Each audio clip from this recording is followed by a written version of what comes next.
大家好，我哋係日趣玉器，我只賣天然緬甸 A 玉。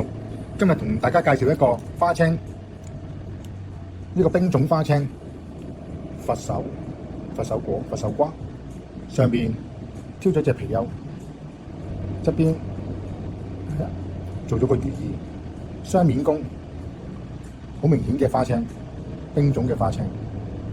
背面嘅貔貅，佛手，兩邊立體弓，但係背面帶平。佩戴適宜，舒服，冰種嘅感覺。